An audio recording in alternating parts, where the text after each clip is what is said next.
आता तुम्हाला अखेरची संधी।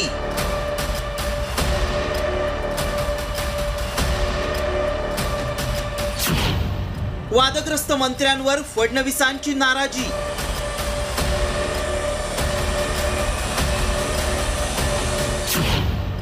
नाराजीनंतरही वादग्रस्त मंत्र्यांना अभय।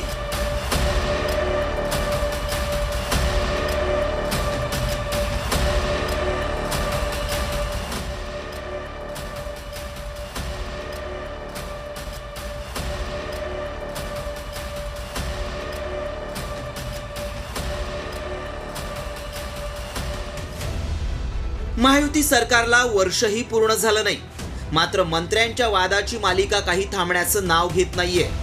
त्यातच रमी खेळतानाच्या व्हिडिओ प्रकरणी कोकाटेंची गच्छंती होणार असल्याची चर्चा होती।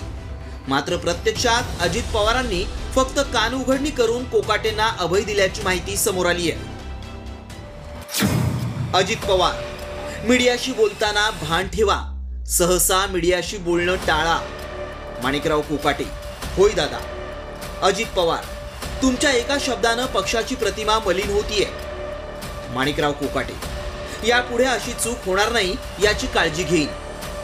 अजित पवार, कोणी चुकलं तर माझ्याकडे यायचं नाही, तिथून मागे फिरायचं।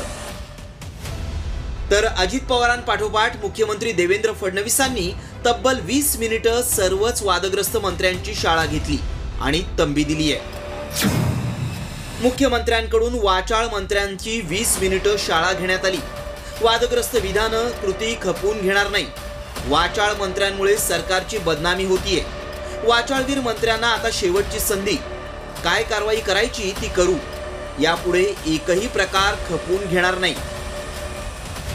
वादग्रस्त मंत्र्यांची हकालपट्टी करण्याऐवजी अभय दिल्यामुळे या मंत्र्यांवर गोमूत्र शिंपडून पवित्र करून घ्या असा खोचक टोला विरोधकांनी लगावलाय। त्यांचा राजीनामा झालाच पाहिजे आणि पहिली नाहीये, इज अ फ्रिक्वेंट। सातत्याने माणूस चुका कसं करतं, पहिली चूक दुसरी चूक मी समजू शकते। अजितदादांनी तंबी दिली तरी तिसरी चौथी पाचवी चूक होते। चूक ही पहिल्यांदा दुसऱ्यांदा माफ होऊ शकते, एकदाच खरं माफ होऊ शकते, दुसऱ्यांदा तिसऱ्यांदा तो चॉईस असतो आपला। आणि अजितदादांनी वारंवार सांगूनही माणिकराव कोकाटे चुका करतात, त्याचा अर्थ काय काढायचा आम्ही की महाराष्ट्राचा अपमान केला आणि तुम्ही मंत्री राहिले राज्याचे? नाही चलेगा ये सर। कलंकित मंत्र्यांना ज्यांच्यावर गंभीर स्वरूपाचे आरोप आहेत तात्काळ काढून घेतलं पाहिजे आणि त्यांच्यावर वाटल्यास नाही तर मग असं काढायचं नसेल तर गोमूत्र त्यांच्यावर शिंपडून टाका, म्हणजे शुद्ध होतील। आणि शुद्ध देशी गाईचं गोमूत्र शिंपायला काही अडचण नाही। श्रावण मास सुरू आहे आणि दर सोमवारी त्यांचा अभिषेक करा। अभिषेक करून व्यवस्थित त्यांना महादेवाच्या पुढे बसवा, शंकराच्या पिंडीपुढे, आणि त्यांना शुद्ध करून घ्या। सध्या तरी वादग्रस्त असणाऱ्या मंत्र्यांना अभय मिळाला असला तरी आगामी स्थानिक स्वराज्य संस्थेच्या निवडणुका लक्षात घेता याची चाचपणी करून योग्य वेळी या मंत्र्यांना बाहेरचा रस्ता दाखवण्याची शक्यता वर्तवली जाते। व्हिडिओ जर्नलिस्ट विक्रांतसह गणेश गौड, साम टीव्ही मराठी, मुंबई।